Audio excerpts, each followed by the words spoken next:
I think we are live. Okay, so you might be here, and if you are here, you can ask me questions. And if you are not, which I think I'm alone, which is totally fine because I'll just talk. We're going to get started with the business workshop. So I am going to screen share with you all.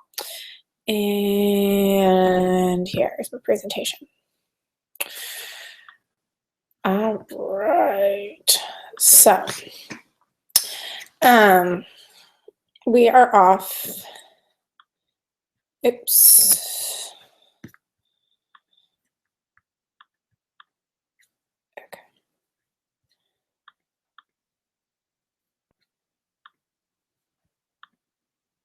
All right. So we're here, business workshop time. Thank you for joining me for this class. I am recording this for my teacher training program at Absolute Pilates. This is going to just give you some basic business information that I wanted to share with everyone. Some things about running a small practice, some things about marketing yourself online, and some things about just keeping yourself in the clear with all of your business. So the first number one big thing, if you have not taken the time to get liability insurance yet, I would really like to encourage you that you need to do that now. You should all be well on the way to practicing regularly, seeing clients regularly, starting to teach classes. You want to make sure that you have good coverage. So you're looking for about $1 million in incident, $3 million aggregate. You know, I like K&K Insurance. If you've joined the PMA, they have insurance through Lachlan at a discount.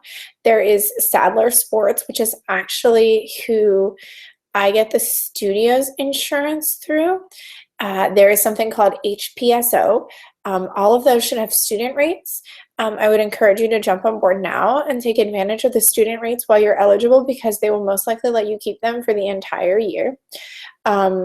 I can also add you on to the studio policy, but that only covers you if you teach within the studio system. If you have any specific questions about insurance, I'm going to start a thread on Facebook for this particular workshop, and you can ask it there. If you have your insurance, make sure that you've given me a copy of it so that I have you all checked off in amongst the studio policies. All right, so on to step one, the very easiest part of marketing yourself. You want to write a biography. I really put a lot of thought and actually some time working with my business mentor into my bio. We completely rewrote it. I think it really sells who I am as an instructor and as a person. And if you read mine and then you read one or two other people's that have rewritten theirs like mine, I think it does a better job selling themselves than the ones that have not been rewritten. I'm going to go back and try to encourage the rest of the staff to rewrite theirs. I think that it's an important marketing tool that's so simple, easy that we can take care of, and you'll need to share it 1 million pieces. Then I also would like to get a blog post from everyone, just answering some fun questions about yourself, and I'll send those out to everyone. You can also see them on the studio blog. And when you do that, I'll send out a newsletter update. We'll be getting photos again come the fall. I can take some for you just so that we have the picture of you up on the website representing who you are. So please go take a second and go over to absolutepilates.com. I'm going to just exit out of here and show you what I am talking about. So over on Absolute Pilates, and then you go to About Absolute Pilates, and then go to the team. Scroll down, read the bio. I'm not saying rewrite mine, but I would like everyone to cover these green tabs here in talking about themselves, and then send it to me to update, and we'll get it here and on Wellness Living, because they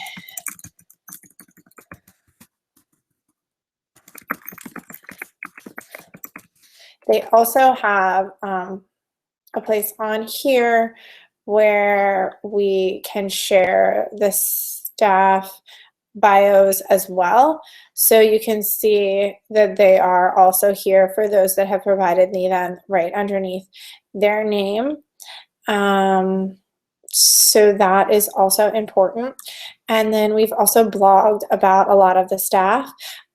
So there is one about Lindsay, who just did it. So let's read more about Lindsay. Some of you know Lindsay.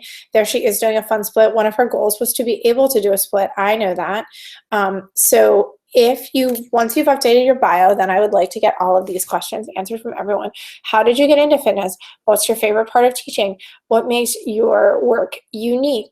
What is your favorite other type of exercise? And then what is your favorite indulgence? We have all of these at Lunch with Evil.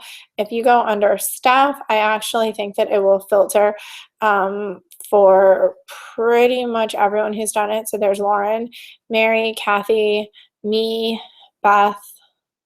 So yeah, we're happy to then share yours to help you get a few more clients. And I will also put it in the newsletter, which was due out on Monday, and I haven't written it yet because I was so busy, re-updating some content for this and some other things this week. So I do apologize that, but if somebody zips this to me this week, you could be the one in that.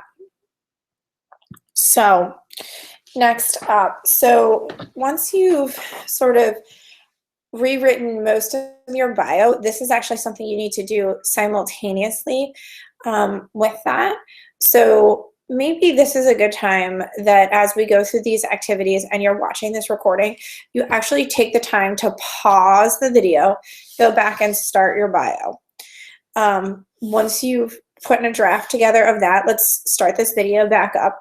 And then I want you to work through your target market questions. So who do you personally serve? What type of students are you most effective teaching? This can be something, it can be very broad or it can be very specific. If you see in my bio, I talk about teaching people that think that they can't. That is definitely something I love to do. People that think they can't exercise, that they think they're too heavy, they're too old. And if you see me teaching private, I'm often working with a lot of those people. I just dashed home from teaching a lady that needed a hip replacement yesterday, but is trying to attempt to put it off. I also love to work with people with neurological issues or with other autoimmune things. I really think I want to spend some more time focusing in on autoimmune issues, especially since I've recently had all kinds of crazy autoimmune stuff. When you talk about things like that, it helps you really appear very passionate about your teaching. It doesn't mean that I don't love to teach a bar class where the goal is to have your butt look good in your pants. But I'm most passionate about teaching that other type of clientele. Not everyone necessarily loves to teach privates. A lot of the staff that comes does, and then some people do not. And we can also target market a class to a specific market. So, what are you passionate about in your teaching? It could be something, and a target market could also be, they can be very specific or very broad. They can also be a phase in life or a state. So people that have, chronic issues or autoimmune diseases are going to have those for life. That's almost an easier market than if you decided you wanted to teach brides or pregnant people or people recovering from childbirth or people training for a marathon. That's a phase and event.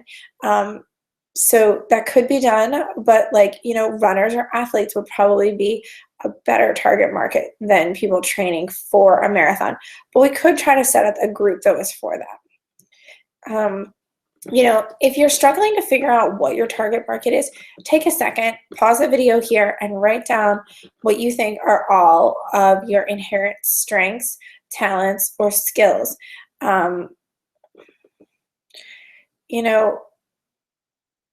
Strengths, they don't have to be things that you've learned. It can be things that you've developed over time or things that just really come easily to you. Anything works. When you look at all of those, it will then help you maybe double back and find a target market if you're not sure. If not, maybe look at who your current clients are and do they start to fall into a certain segment. Has your target market found you instead of you finding your target market? I know that you're all new at teaching and really you're thinking like, my target market's anyone that wants to work out with me. Well, yes, that's true. And yes, that's fine.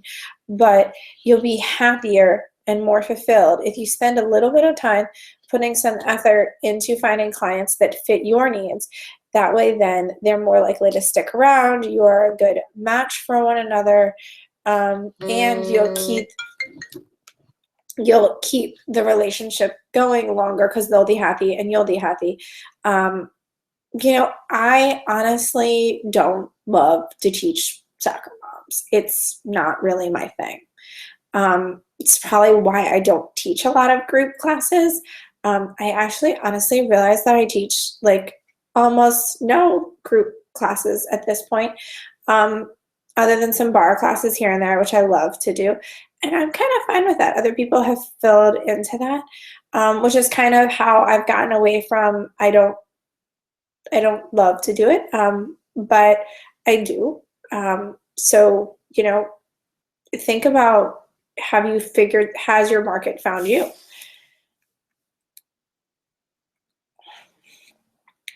So when you do this, you want to create your ideal client: name, age, gender, occupation, family information, other relative information, and where the real fun starts is where can you meet them? What publications do they read?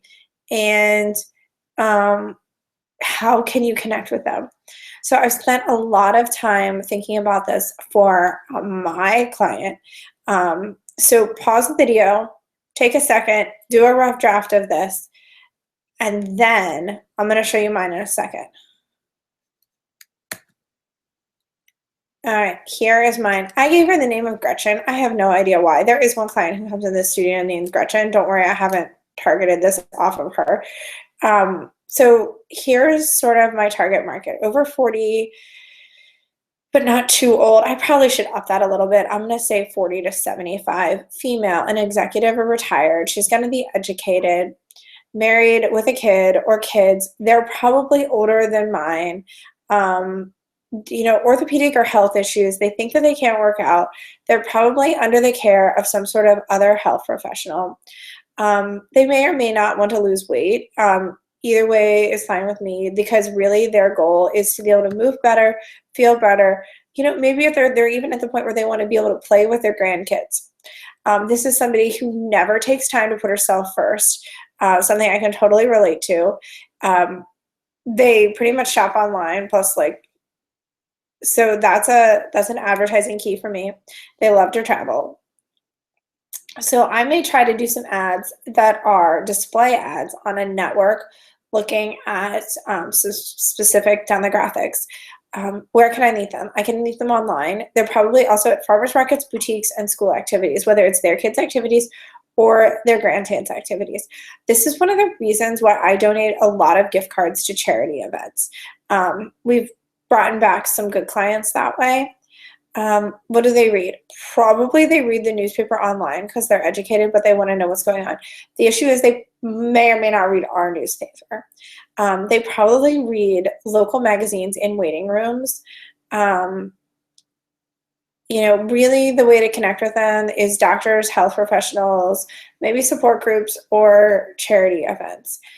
So I do put a fair amount of my marketing effort there.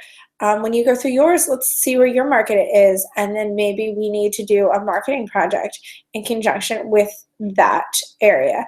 So if you didn't pause it and do this before, take another 30 seconds now that I've kind of broken down mine, and look at your ideal client and see if you can edit it.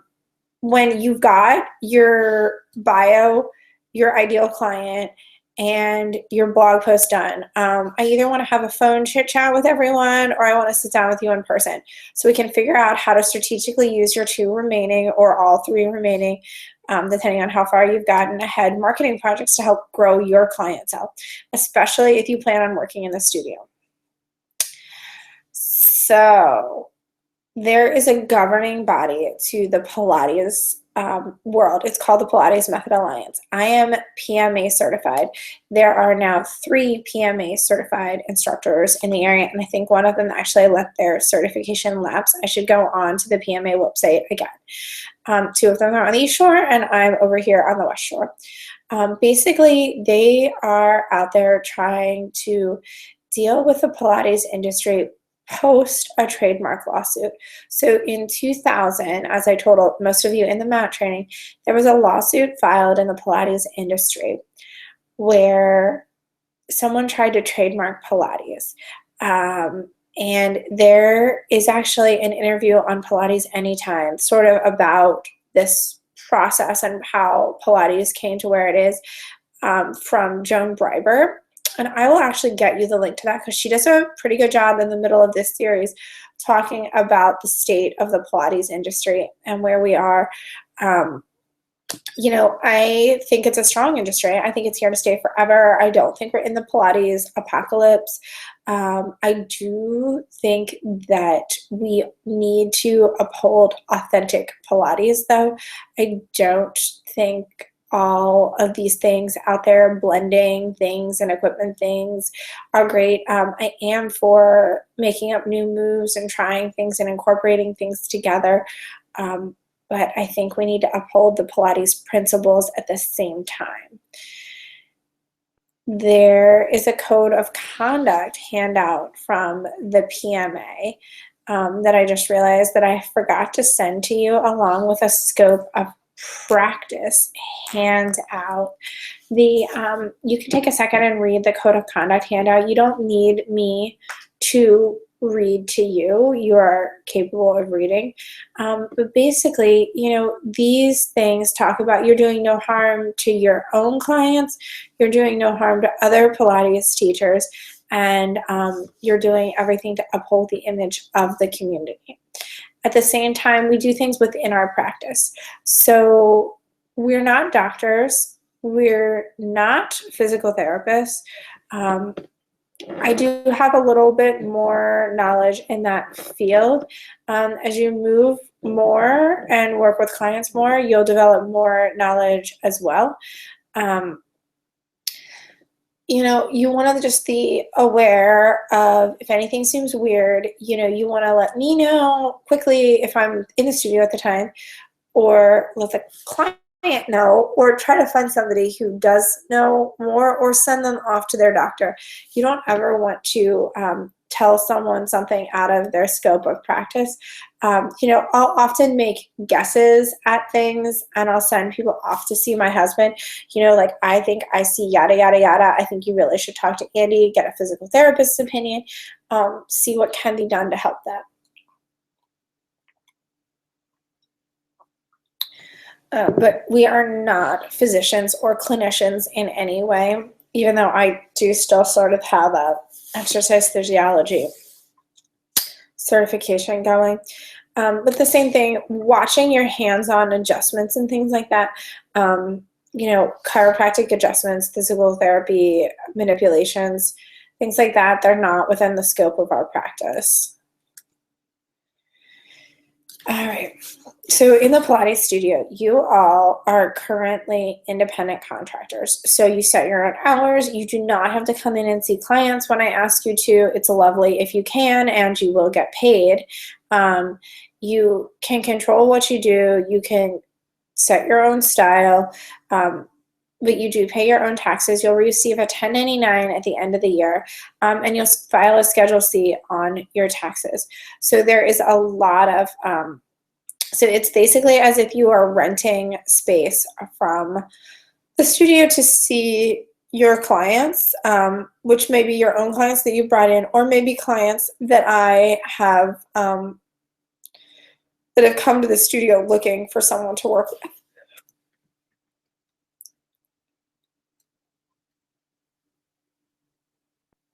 We have a contract on all of our employees. Some of you have signed the contracts already. Some of you have not. When you go from being not paid to paid, that is when you will sign a contract for being an independent contractor at the studio. And we'll sit down and have a meeting about that. And at that point, you may have some paying and some non-paying clients, because you might be still seeing some family members or friends, things like that. And then there is officially an option to trade services in there when you are done with training. We just need to honor the space in the studio. So if you feel like you're ready to start getting paid for classes, we need to set up a time to sit down and talk about all of that. All right, because you are self-employed, you can deduct self-employment tax from your benefit, from your income. You can deduct health insurance. You can deduct education, office space in your home that you occasionally work from, any sort of home office items, and you can deduct your mileage and your car. So the shorter the tracking mileage, I love an app called Mileage IQ because it does it all for me so that you know what's going on. Here are the studio's social media links. They are everywhere. I try to be everywhere. Sometimes I can, sometimes I can't.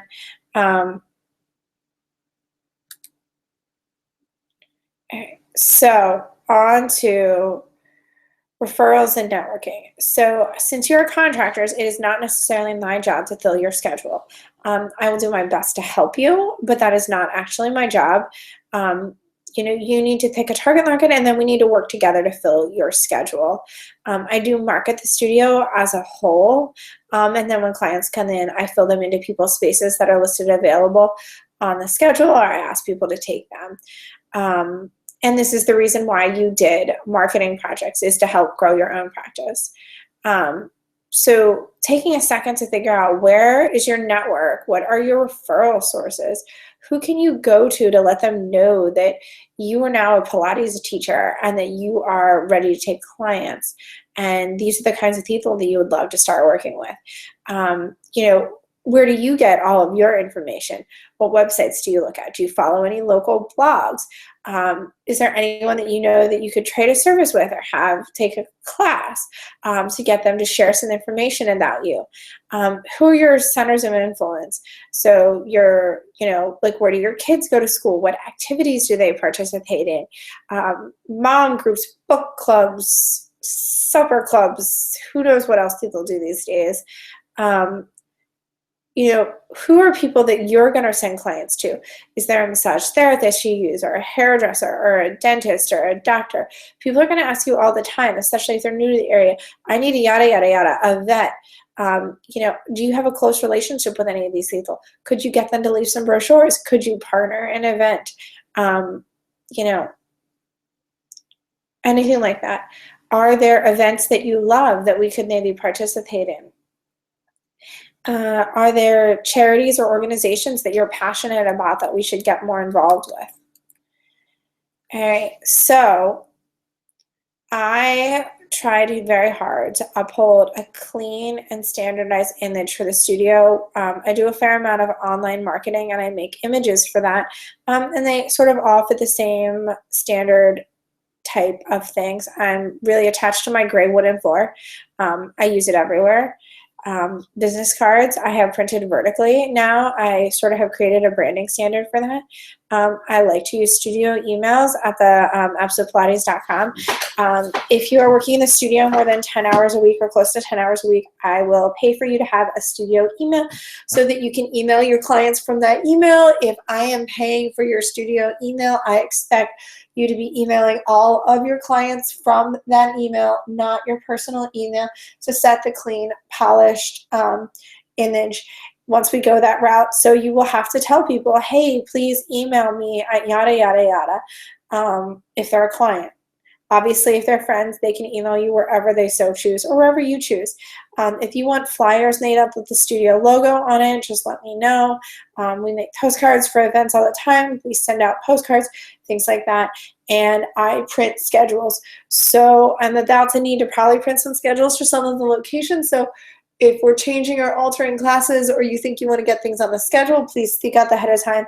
Whenever I'm printing new material, I always do send out are any changes necessary email to the staff. We just did price lists, so you can know that those prices are set for a little while. All right, I have basically said this already, accidentally throughout this presentation as I was talking. You have your 3 marketing projects. I'll help you fund them. I'll help you be at them. I'll help you plan them. I really think you should do your target market assignment first and then do these because they'll help you grow to that market. All right, so wellness living. I think at this point, everyone who should be listening to this call has their own wellness living login. And last night when I was like half asleep, I made you all a video. I sent it to you last night. If you didn't find the link, it'll be in the teacher training Facebook forum. It was a super fun video that I made, filled with information. Basically, I just walked through wellness living and sort of did way more than I needed to at one night to check out from yesterday. All right, so I'm going to talk a little bit about some of the handouts that go with this training. So one of them is called Being the Best and Letting Go. So I'm going to pull that handout on the computer, and then you can grab your printed copy. If you haven't read it, take a second to read it. But remember that everybody is human. We are all positive. And we do sometimes have conflicts. So this is the last side. So I'm going to work through all of the handouts that go with this now. So let's start from that, which I forgot to open these. So my apologies.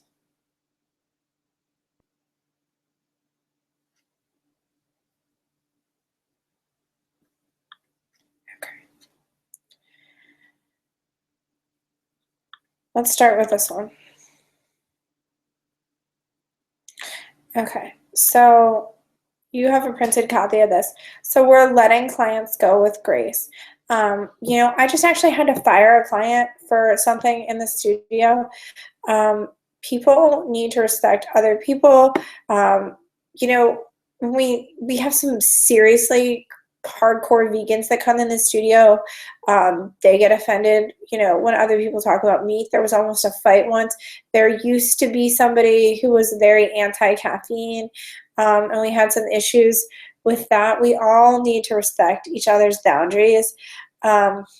Basically, if things get out of hand, you just need to remind them to connect with the exercise, find something else to talk about, and move on.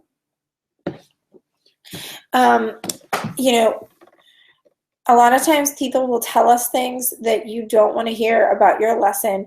Sometimes they're right, sometimes they're wrong. Feedback is feedback, and we need to take it with a grain of salt and then figure out what we can do to make them happy. And it's maybe that they don't work with you anymore and they work with somebody else. Who knows? We're not all the same. We don't all have the same strengths. There is a current client in the studio that I think may have actually at this point made the rounds through all the staff and has started doubling back. I could be mistaken. And starting to go through round 2s with people. If you realize that your schedule is getting light, it might be time to do a double back and see what clients have gone missing. I know that I have been not doing my due diligence in sending extra prompt reminders of clients that have gone missing. Wellness Living does send them automatic emails telling them that they're missing and that we would love to have them back as a client. But that's not necessarily effective. A lot of times a personal note or phone call from all of us is important. That is very much on my to-do list for the coming weeks, is to get some of those calls in. All right, let's double back to the PMA Code of Ethics. I think I hit everything in here, but let's just double check. Yeah, this looks pretty clear and consistent to what we talked about. So I'm actually not going to print this for you. There's the complete list. I'm going to hold on this page here for a second. I think that all of this is clear. And we do really try to abide by these ratios down here as well. I think it's important that we only have 2 eyeballs, and if you're teaching 40 people, there's just no way that that's safe. All right, so that is done. Okay, that falls under teaching skills. Let's just go through my little social media conversation as well. You have a handout, so you can pause this and read this real fast so that what I'm talking about makes sense to you.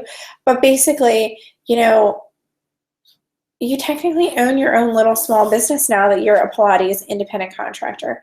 And whether you like it or not, there are benefits to advertising all of this through social media. Yes, the studio is on Facebook. Yes, you are welcome to share anything that I post. You are also welcome to post to the page. And if you want to be an admin on either the Absolute Pilates page or any of the locations where you frequently teach at, I am all for that. If you want to plan an event at any of those locations, I am also all for that. I am one person who cannot be in 5 places at once. I would love to be in 5 places at once, teaching at 5 times, so that I can see what's going on everywhere. Not that I am a type A control freak in any way.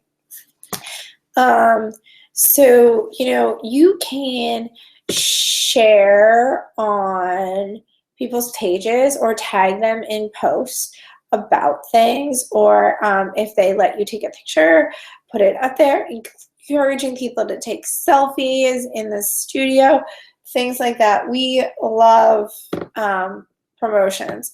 I did a whole, and I actually let it flounder, and I need to resurrect it and bring that sucker back to life. Here are things that you could put on the studio page if you have admin privileges to that. You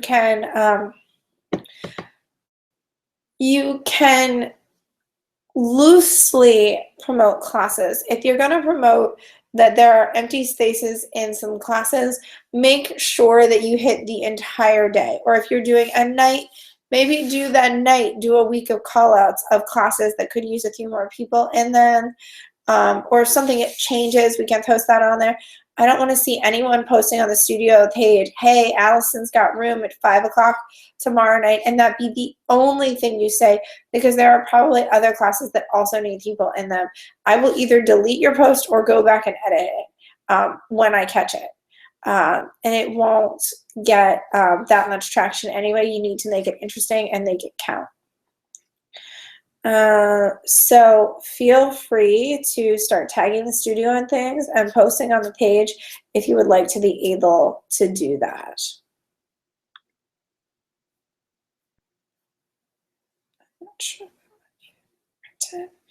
All right, so I have a few more pages that I would like you all to read. So 3 more assignments, and these links were in the email that I sent out this morning. So I would like you to log in and watch this tutorial in Pilates Anytime about selling Pilates. I know we all don't want to sell things, but it needs to be something that we are comfortable with. There are a few other business workshops in here that you are welcome to take a look at. I think selling Pilates and selling the personal attention that you provide to people is key, and I think listening to this, Sean does a really good job talking about it. So here is one on how to keep and attract clients from Pilates Bridge.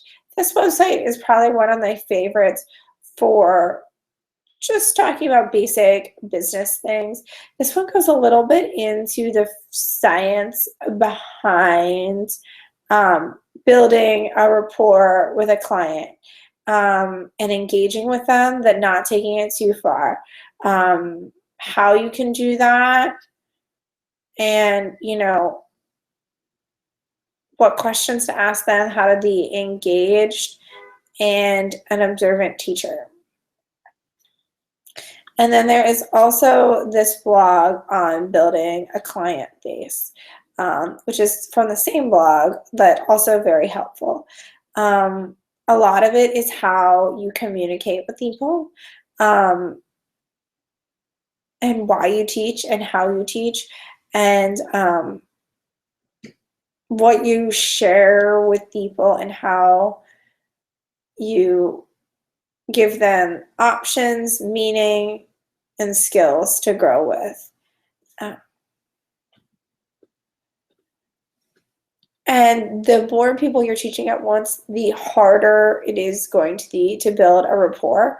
But getting to know little things about people and picking it up over the time, just even knowing small things, and knowing everyone's name is key. And I know that 2016 has been quite a year for me learning new names and faces, but it's something everybody needs to dial in and focus on for the greater good of their classes. All right, so that takes us through all of those. I'm going to post each one of these links individually on the Facebook group, and then we can have a conversation about each one of them afterwards as you go through them. So congratulations, in just under an hour, I talked my way through this in actual time. It will take you longer to get through it because you're going to need to stop the video and do all of the assignments as we go through it. All right, so good luck. Please do double back and talk to me about what you're learning, what you're doing. And if you share things and ask questions, other people are going to have the same comments and questions. So thanks. Have an awesome Friday. See you all tomorrow.